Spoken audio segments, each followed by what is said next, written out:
Everyone, Tom Slivick, and welcome to today's News in Depth.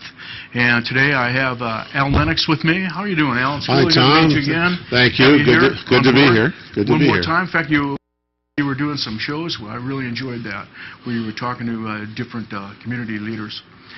I enjoyed doing it, Tom. Okay. And I look forward to doing some more in the future. All right. Now, currently, you're the state National Executive Committeeman for the American Legion. All right. We're going to be talking to you. We've got two segments. We said we'll talk a little bit about on the first segment. I guess we're calling it a scandal. A crisis. That's going on. A crisis. That's probably a better word. A need. You know. The Veterans Administration not meeting the demand of veterans coming home. And it is a crisis. All right, so we'll be talking about that and more when we return right after this break, so stay with us. You're watching Amador County's #1 news and sports leader, ESPN. Hi, everyone, and welcome back. Tom Slivick with Al Lennox. Good to see you again. Good Al, to be here, Tom. well, you left everybody saying that we were going to be talking about certainly a crisis that's going on in the VA right now. We hear a lot about it in the news. You bet. You used the word scandal. It is that. I say it's a scandal and a crisis. And crisis is worse. I think it's systemic. I think as this issue grows across the country, what we know right now is just the tip of the iceberg. I think we're going to find a system that's broken, a system that's in dire need of repair and leadership. And the National American Legion has called for the resignation of Secretary Shinseki. And we believe that it's justified because we've seen little or no progress in well over 5 years.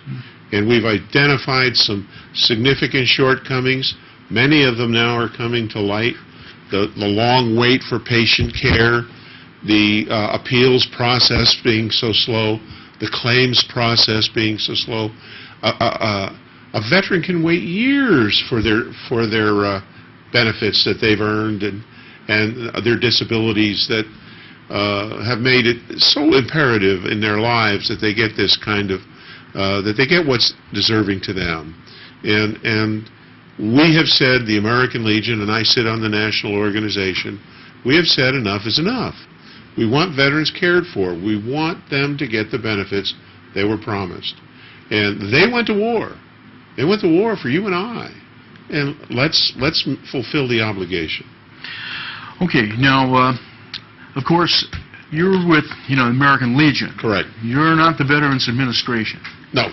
So we're talking about the Veterans Administration, and the American Legion is basically a lobby group, if you would, for veterans. Am I correct? We are a wartime veterans organization that continues to serve America. And yes, one of our functions is to lobby. We lobby for veterans, and we lobby for other things. We call it the 4 pillars of the organization. We lobby for veterans to make sure that veterans and their families get the benefits they deserve. We're a watchdog. The second thing is Americanism. We want to make sure that the values of World War II veterans, World War I veterans, the values in which this country was established don't go away. That people remember those values and why we are such a great nation. The third is national security. We want to make sure that we do not deplete our military resources to the point where we cannot defend this country adequately. And the reduction of the military services today is of real concern to the American Legion. We need to be able to fight a war on both sides of the world simultaneously, if necessary, to protect American interests. We need to be able to do that. And the fourth pillar is children and youth of our communities, of our nation. If we don't teach our children values when they're young, why should they have them as adults? If we don't teach them about America while they're young, they'll never know about it. We need to teach our children that America is a good country, a great country, and the values that we aspire to, all of us veterans, yourself included, are good values, and we need to remain strong and vigilant in this regard. Yes, it seems like our history isn't taught in schools the way it was taught to my generation, or you know. It doesn't seem to be a priority, although I'm not a school teacher. Right. So there again, the American Legion will assist. Okay. Will assist schools, and will assist with our children and youth programs outside of the school venue. Okay. We'll help them out. Let's get back to that was the fourth pillar. Let's get back to the first three. It seems like all of those are certainly in need of strengthening. Absolutely. They're being weakened. Absolutely. You know, our forces, as you said, I believe that was the third pillar, the ability to fight with the drawdown of the American troops. Well, with the change also, not only with the drawdown, but we need to look at the world as it is today. It's a very dangerous place. Certainly look at the is. Middle East. Look at Iran, about to become a nuclear power. We have now we have China massing on the borders of Vietnam. Absolutely. Look at North Korea, about to become a nuclear power. These are rogue nations that we cannot allow to expand and grow their influence throughout the world. It would create havoc in the world. We cannot afford to do that. We must be vigilant. We must have the ability. And you know, Teddy Roosevelt said, carry a big stick. Let's carry a big stick. Speak softly, carry a big stick. That's exactly what I was looking for. Now it seems like we're speaking very loudly and we're trying. Have no stick. The American Legion is trying. Okay. Now, you know, in the American Legionnaire, that it seems like all of the leadership for the American Legion writes monthly in that. Maybe it's bi-monthly. Correct. Actually, 6 times a year. Okay. Bi-monthly. And in that, you know, so this was like last, you said, like, if you keep informed, you'll come to realize the complexity and the magnitude of the changes and the challenges ahead. Were you speaking of the VA here? I was talking in part about the VA. I was talking about, one, national security, the complexities of modern warfare and how things are changing. And so I was referring to warfare in one sense, and then I was referring to the Veterans Administration. With the downsizing of the military, are the resources available that are going to be required by veterans?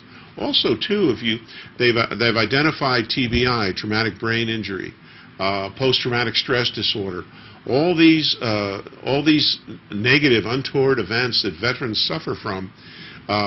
Is the VA ready to handle the magnitude of those folks coming back? In California alone, California has the largest and the most active National Guard in the nation. They've been deployed 3, 4, 5 times, our National Guard.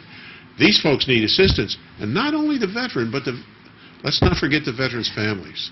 Right. So I'm talking about the complexity of meeting the demand of a changing environment nationally and actually internationally, on 2 fronts. Are we going to be able to defend ourselves, and are we going to be able to facilitate the care that those who take care of us? Let's get back just a little bit now, back to the care.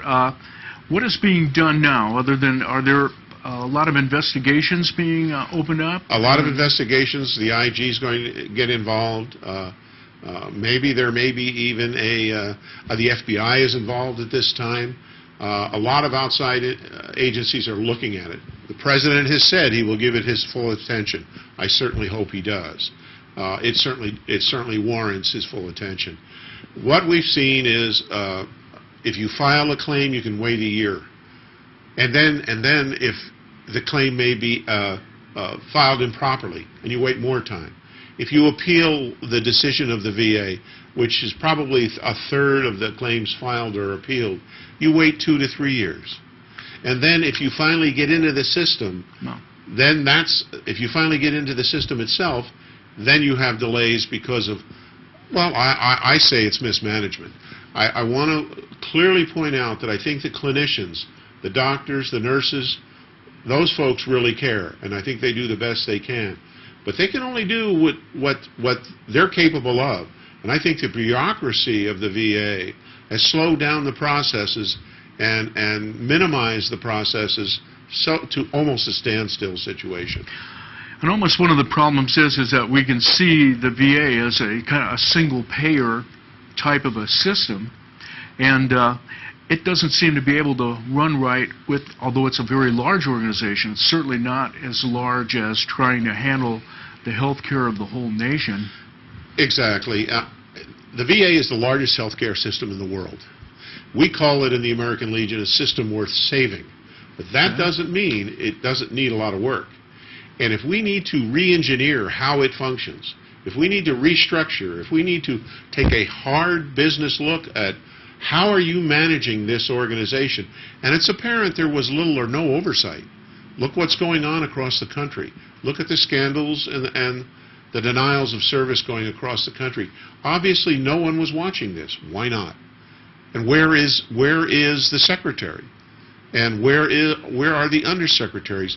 These folks are charged with monitoring that system to make sure that the care and the quality and the timeliness of the service is there, and it's not happening.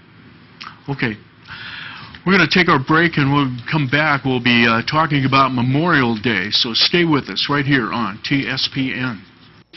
You're watching Amador County's local